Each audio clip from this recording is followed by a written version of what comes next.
ओम श्री गणेशाय नमः। ओम नमो भगवते वासुदेवाय नमः। आज गीता जयंती है, श्रीमद् भगवत गीता जयंती।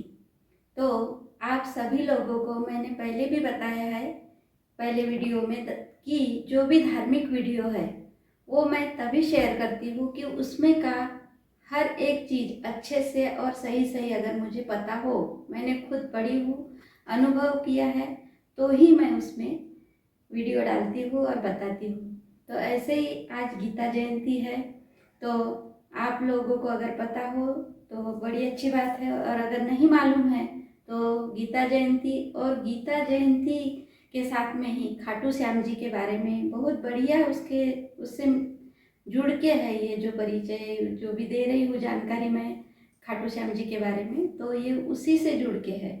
तो आज गीता जयंती है, तो इस गीता जयंती के बारे में मैं आपको बहुत ही अच्छे से एक वीडियो बनाने जा रही हूँ और आपको शेयर करूँगी।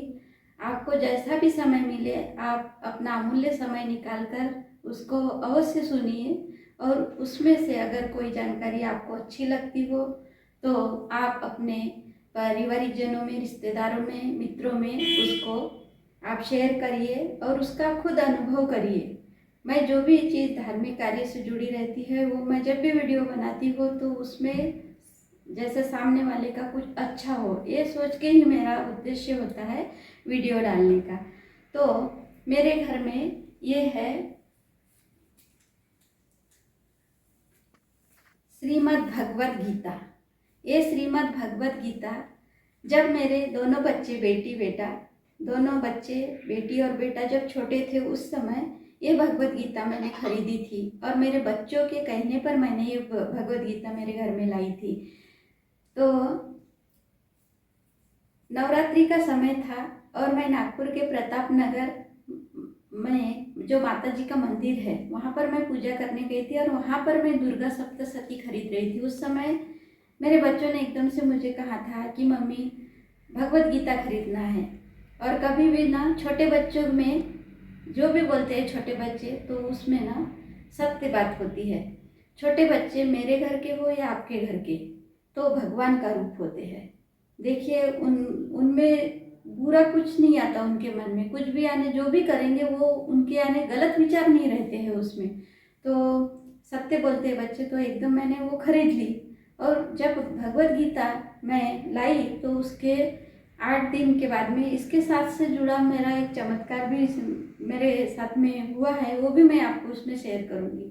लेकिन इसकी पूरी जानकारी, खाटू श्याम जी से जुड़ी जानकारी, भगवत गीता को कैसे यानी कहाँ से कैसे भगवत गीता आई, ये सब जानकारी मैं आपको आराम से देती हूँ। तो इसमें सर्वप्रथम हमने आज भगवान की पूजा की और मेरे पतिदेव के हाथ से मैं भगवत गीता की पूजा करूँगी। फिर हम एक एक करके सभी भगवत गीता की पूजा करेंगे और मैं आपको फिर जानकारी देती हूँ। तो आप इसको ध्यान से अवश्य सुनिए। वीडियो अगर बड़ा होगा, आपके पास समय नहीं होगा, आप रुक रुक के आराम से जब भी समय मिले देखिए, लेकिन ज़रूर देखिएगा।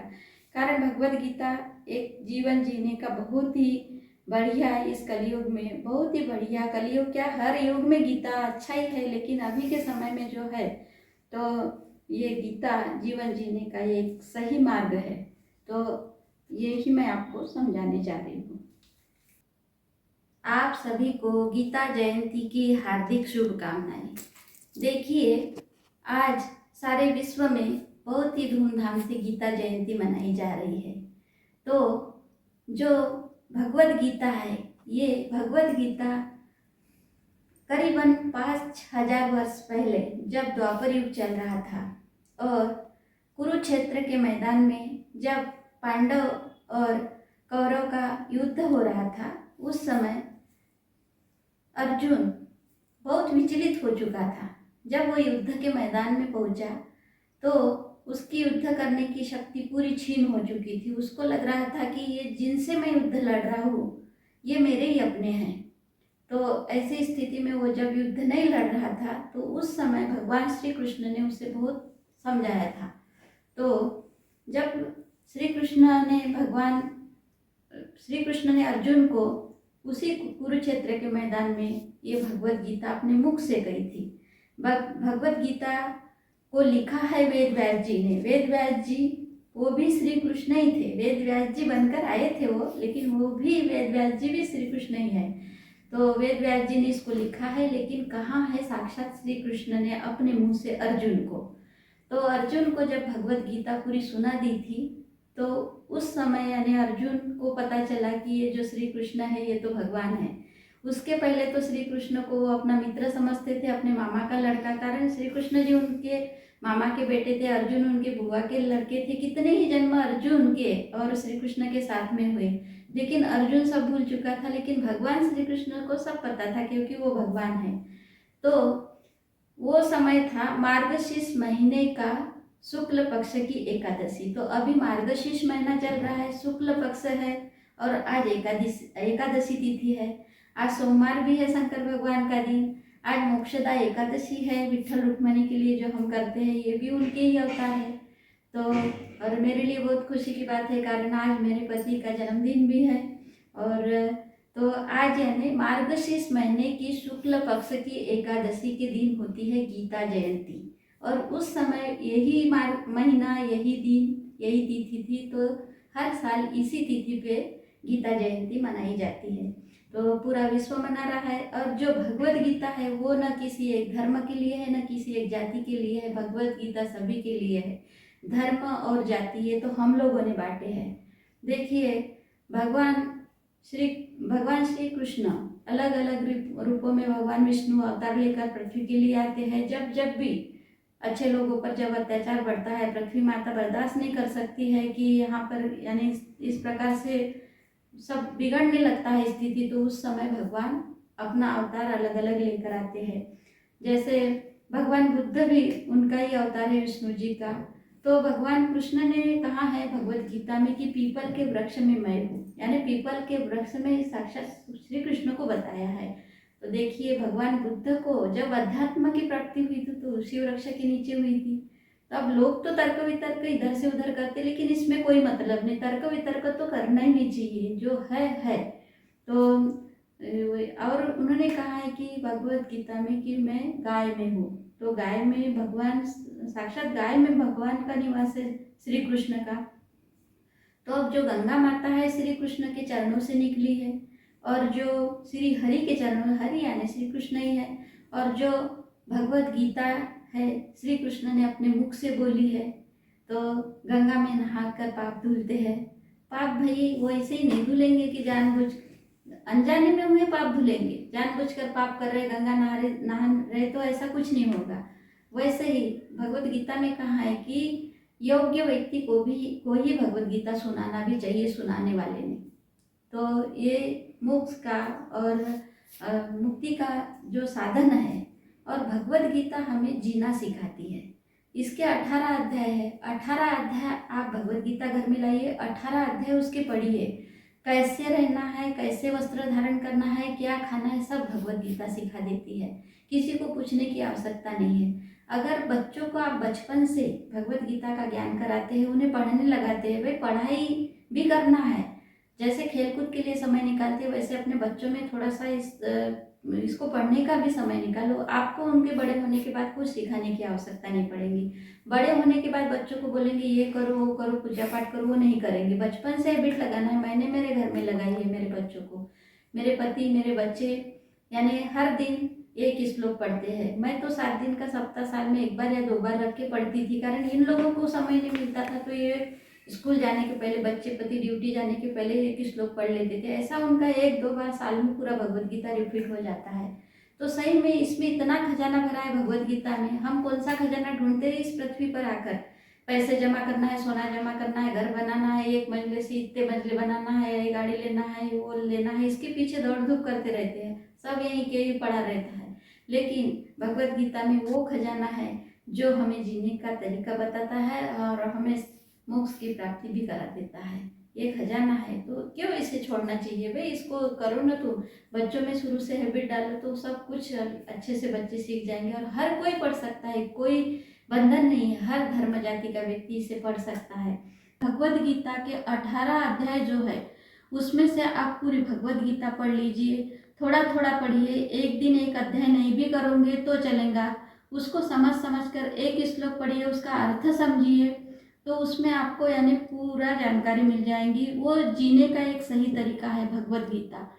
क्या खाना है, कैसे रहना है, कैसे जीना है, सब वो भगवत गीता सिखा देता है। तो अभी का जो समय है, तो बच्चे यानी खूब यानी जो अपने समय का समय था उससे ज़्यादा यानी बिजी हो गए हैं लोग, और पूजा पाती यानी उतना कुछ करते नहीं है। लेकिन मनुष्य जीवन एक ऐसा है, कर्म तो हर किसी को करना है, इसमें भी भगवान ने कर्म को प्रधान बताया है। सबसे पहले तो मेन है कर्म। हम खाना बनाएंगे तो हमें खाना खाने को मिलेगा, अगर खाना बनाएंगे नहीं तो ऐसे ही थोड़ी मुंह में आ जाएगा। कर्म तो करना ही है, लेकिन उसके साथ में भगवत भक्ति भी करना है।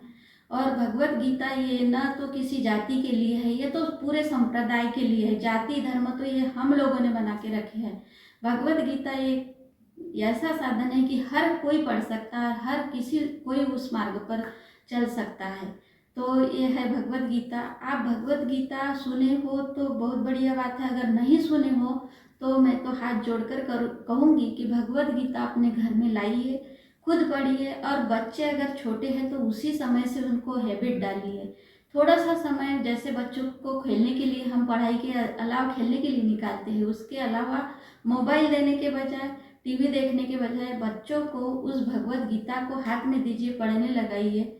बड़े होकर कुछ बताने की आवश्यकता आपको पड़ेगी नहीं, ये मेरा विश्वास है, कारण ये मेरे घर की बात है, मैंने आजमाई वाली है। बहुत कुछ भगवत गीता सिखा देता है। भटकते हैं तो मार्ग पर लाना भगवत गीता का काम है, ये मेरा चैलेंज है। और इसके अलावा जब मैंने पहली बार भगवत गीता मेरे घर में लाई थी, उसको कुछ ही दिन हुए थे और मेरे साथ ऐसी एक घटना घटी थी। बहुत रिस्पेक्ट करती हूँ मैं अपने पति का, बहुत यानी उनसे प्रेम भी करती हूँ, उनकी केयर भी लेती हूँ, लेकिन जब वो खुद अपनी केयर नहीं लेती उस समय उनको मैं बोल भी देती हूँ।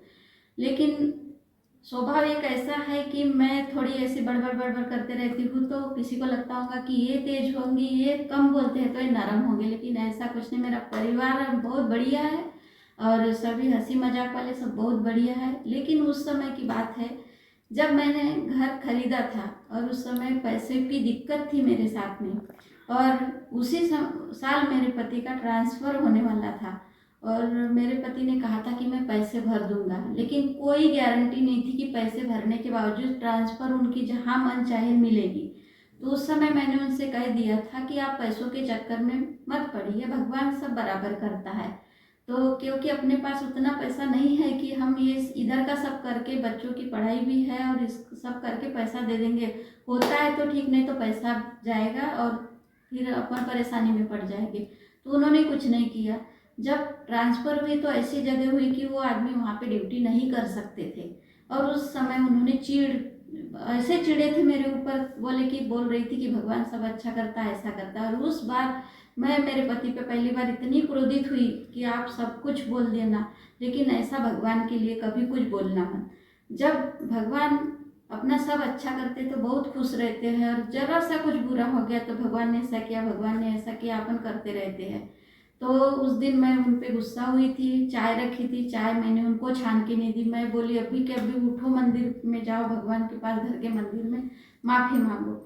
उन्होंने माफ़ी मांगी, उनको भी एहसास हुआ कि यार मैं गुस्से में कुछ बोल दिया। ये वही इंसान सोच सकता है, कर सकता है जो बचपन से भगवान भक्ति में जुड़ा है। देखो उतार चढ़ाव तो जिंदगी में आते रहते हैं, हर समय भगवान अगर भक्ति में डूबे रहोगे, कर्म अच्छे करोगे, कर्म बुरे करने के बाद भी अपेक्षा मत रखना कि अपने साथ ऐसा हुआ वैसा हुआ। कुछ चीज़ें पुराने जन्म से जुड़ी होती है, लेकिन अगर अपने कर्म अच्छे हैं, भगवान की भक्ति भी कर रहे और हम अगर कर्म भी अच्छे कर रहे तो 100% उसको साथ देना ही देना है। कौन कर रहा है ये सब कुछ? वही कर रहा है, हम तो नॉमिनल है उसके लिए, ये किया वो किया, अपन ने कुछ नहीं किया, वही करता है सब। तो उस दिन मेरे पति ने माफ़ी मांगी, और दूसरे दिन सुबह एक ऐसा फोन आया उनको कि उनको मार्ग मिल गया, कैसा करना है। उधर से ऊपर से प्रेशर आ रहा था, उनको भेजो, उनको भेजो, जल्दी से उनके ट्रांसफ़र कराओ, ये करो वो करो। लेकिन प्रोसीजर ऐसी बना दी भगवान ने। मैंने उनसे कहा कि आज ही से भगवत गीता का 7 दिन आप पाठ करो, और देखो उन्होंने पाठ किया। वो मामला उन्होंने कोर्ट पे पहुंचाया, निकाल बिना पैसे से उनके साइड में लगा, जो स्थान होना था बिना पैसे से मिल गया। ये पहली बार मेरे घर में हुआ था। और ये गीता जो है ये एक गाय है, और उसमें से आप जब उसको पढ़ोगे, धारण करोगे, तो ऐसा लगेगा कि श्री कृष्ण साक्षात गाय का दूध निकाल रहे हैं, और अपन जो भी है उनके बछड़े हैं, अपनी भूख बुझा रहे हो, पिला रहे हैं अपने को। तो एक ही है, सब बातें तो हमने है। अब मैं तो सब कुछ करती हूँ, मैं तो मुसलमानों की लड़कियों के साथ में रह के मैंने रोजे भी रखी हूँ, हिंदू लड़की हूँ, ईमानदारी से हिंदू धर्म निभाती हूँ। मैं क्रिश्चियन के संस्था में मैंने डीएड किया है, तो मैंने तो चर्च गई, मैं तो भगवान यीशु क्रिस्त के इतने सारे चमत्कार मेरे साथ हुए हैं। वहाँ जो क्रिश्चियन लड़कियाँ बैठती थी वो बोलती थी कि तू हिंदू हो के तेरे साथ में तो इतना अच्छा घटित होता है। ये मेरा अनुभव है, खुद का अनुभव है। भगवान में तुम भगवान को बांटोगे, धर्म के को बांटोगे, इसलिए मैं ये बातें तुम लोगों को बता रही हूँ। अपना अपना करके लड़ने झगड़ने में कोई नहीं, उस भगवान को परेशान करना है, बाकी कुछ नहीं है। तो जब मैं गुरु नानक जी का चेहरा देखती हूँ, तो उनकी जो बंद आँखें और वो नज़ारा मैं देखती हूँ, तो मेरे गुरु ने जो मुझे अध्यात्म के लिए ज्ञान दिया है वो ज्ञान मुझे याद आता है। कारण सब कुछ तो एक ही है। मैं सपने में तो बहुत बार मैं वहाँ वो भी देखी हूँ कि भाई मैं गुरु नानक जी के इतने अच्छे भजन, वाह क्या गुरुद्वारा, क्या भजन मेरे को सुनने में आते, इतना अच्छा नज़ारा देखो। इस मन को वो रखो कि भगवान एक है, हम सब मनुष्य है, कोई जाति नहीं, कुछ नहीं। ये सब आपको भगवान भगवत गीता सिखा देगी। भगवत गीता में साक्षात भगवान श्री कृष्ण ने कहा है, तुम मुझे जिस रूप में भजोगे उस रूप में मुझे पाओगे। और क्या बताऊँ मैं आपको, इसलिए मुझे ये बात बताना पड़ रहा है सब धर्मों के जाति के बारे में। तो आप अपने बच्चों को ये सिखाइए, सही में जीने का तरीका आपको मिल जाएगा। तो इस प्रकार से हमारी ये भगवत गीता है, तो इसको घर में जरूर लाइए, खुद पढ़िए, अपने बच्चों को भी पढ़ाइए। और मेरी जानकारी अगर आपको अच्छी लगती है, उसमें सही में आपको लगता है कि नहीं ये सही में अच्छा है, तो आप अपने रिश्तेदारों में, आपके परिवारजनों में और आपके मित्रों में इसको शेयर भी कीजिए। वीडियो में इसलिए नहीं बनाती कि यूट्यूब है, वीडियो बना रही डाल रही। मैं तो अपने दौड़ धूप की ज़िंदगी में परिवार को खुश रखने के लिए अपने कॉमेडी वीडियो को जो भी मेरे में है वो करके डालती हूँ। लेकिन कुछ मैं करती हूँ भगवान का, तो मैं आप लोगों को पहुँचाने का काम करती हूँ, इसलिए मैं धार्मिक वीडियो भी डालती हूँ। कारण मेरा चैनल ही गुरु भक्ति के नाम से है, तो मैं धार्मिक वीडियो में डालना मेरा काम है, तो मैं डालती हूँ। तो देखिए, ये 18 अध्याय की जो भगवद गीता है, तो इसमें जो संत ज्ञानेश्वर जी हो चुके हैं, विठल भक्त जो संत ज्ञानेश्वर महाराज, इतनी सी उम्र में उन्होंने इन 18 भगवद गीता के 18 अध्याय से विस्तृत रूप से, उसमें यानी एक लाइन से कितने छोटे छोटे उसको अच्छे अक्षरों में, यानी अच्छे क्या बोलना चाहिए, मुझे शब्द नहीं आ रहे उनके लिए, कि बहुत विस्तृत तरीके से उसको और अच्छे से समझाने का मराठी में प्रयत्न किया है। महाराष्ट्र में देखिए, हमारे जितने भी विठल भक्त है, ज्ञानेश्वरी पढ़ते हैं, तो वो भगवद गीता के 18 अध्याय को विस्तृत रूप से, इतनी सी भगवद गीता को इतने बड़े रूप में बहुत ही सुंदर तरीके से उन्होंने समझाया। यही ज्ञानेश्वरी, उसमें भी आप पढ़ोगे तो आपको यानी वही मिलेगा सब कुछ, लेकिन वह और विस्तृत से पढ़ने को मिलेगा। तो इस प्रकार आप, आज गीता जयंती है, मेरा मन किया, मन मेरा क्या किया, हो सकता है भगवान श्री कृष्ण ने मुझे आप तक पहुंचाने के लिए मेरे मन को ऐसा बनाया, तो ये यानी मेरा मन हुआ कि नहीं, इसको तो मुझे लोगों तक बताना है। तो जब श्री कृष्ण ने ये जो भगवद गीता कुरुक्षेत्र के मैदान में बोली थी, तो उन्होंने श्री अर्जुन को बताई थी, तो अर्जुन के साथ में और भी लोगों ने उसको सुना था। तो ये बहुत बड़ा योद्धा था, बर्बरिक नाम था उसका। तो वो बर्बरिक यानी उसको देवी माँ से वरदान मिला था कि उसके बाण यानी जिसको भी छेदेंगे, यानी उसके बाण में इतनी शक्ति थी, देवी माँ ने दिए थी उसको, तो यानी वो उस सेना की जीत निश्चित थी। तो जब भगवान श्री कृष्ण ने देखा कि बर्बरिक से पूछा कि आप किसकी तरफ से युद्ध लड़ोगे, तो बर्बरिक ने कहा कि जो पक्ष अगर कम पड़ता है तो उसी की तरफ से मैं युद्ध लड़ूंगा। तो अब भगवान श्री कृष्ण को तो पता ही था कि कौरव का पक्ष कमजोर पड़ेगा तो ये उनकी तरफ से लड़ेगा। अब भगवान तो धर्म की तरफ से लड़ते हैं, और तो उन्होंने कहा कि ये तो फिर गलत हो जाएगा, तो उन्हें तो धर्म की तरफ से, यानी ये तो नहीं था कि वो बुआ के लड़कों की जीत कराएंगे, उसमें बुआ का वो रोल ही नहीं था, उसमें तो धर्म का मेन कारण था कि धर्म की तरफ से लड़ना था। पांडव थे धर्म की तरफ से और कृष्ण भगवान भी धर्म की तरफ से। तो उन्होंने बर्बरीक से कहा कि मैं आपकी परीक्षा लेना चाहता, आप ये वृक्ष है इसको आपके बाणों से छलनी करके दिखाइए। तो उन्होंने अपने बाण छोड़े, 4 बाण छोड़े, एक बाण श्री कृष्ण ने अपने पैर के नीचे रख दिया और उस बाण से उन्होंने उस बर्बरीक की गर्दन काट दी। तो बर्बरीक से कहा कि आप इसके बदले में आप मुझसे मांगिए, क्या मांगना चाहते हो। तो उसने बर्बरीक ने कहा कि भगवान मैं आपने तो मेरा सिर मेरे धड़ से अलग कर दिया, फिर भी मैं अपने शरीर से यानी पूरा जो युद्ध होगा कुरुक्षेत्र का वो पूरा देखना चाहता हूँ। तो भगवान ने क्या किया, उसका सिर उठाया और ऊंचे पर्वत पर रख दिया। तो वहाँ से बर्बरीक यानी पूरा वो देख रहा था नज़ारा। तो वहाँ पर जब भगवान श्री कृष्ण ने अर्जुन को गीता सुनाई तो उन्होंने पूरी सुन ली। और जो धृतराष्ट्र थे कौरव के पिताजी, वो घर में बैठे थे, तो वहाँ से उनको दिखाई नहीं दे रहा था, तो वो युद्ध कैसे देखे। तो वेद व्यास जी ने वहाँ पे जो संजय थे, संजय को उनके पास में बिठाया कि आपको मैं वैसे दिव्य दृष्टि देता हूँ कि उससे वहाँ पे क्या हो रहा है आप सब धृतराष्ट्र जी को बताइए। तो जैसे अपन बाहर कुछ हो रहा है तो टीवी पे घर पे देखते हैं, उस वैसा हुआ था कि कुरुक्षेत्र में जो हो रहा था संजय अपनी दृष्टि से देख को धृतराष्ट्र को बताता था। और ये धृतराष्ट्र कोई के भाग में ही नहीं था भगवत गीता सुनना, उसको बताया संजय ने सब, लेकिन वो वही सो पूछ रहा था मेरे कौरव जीते क्या, कौरव जीते क्या, बस उसमें ही लगा था।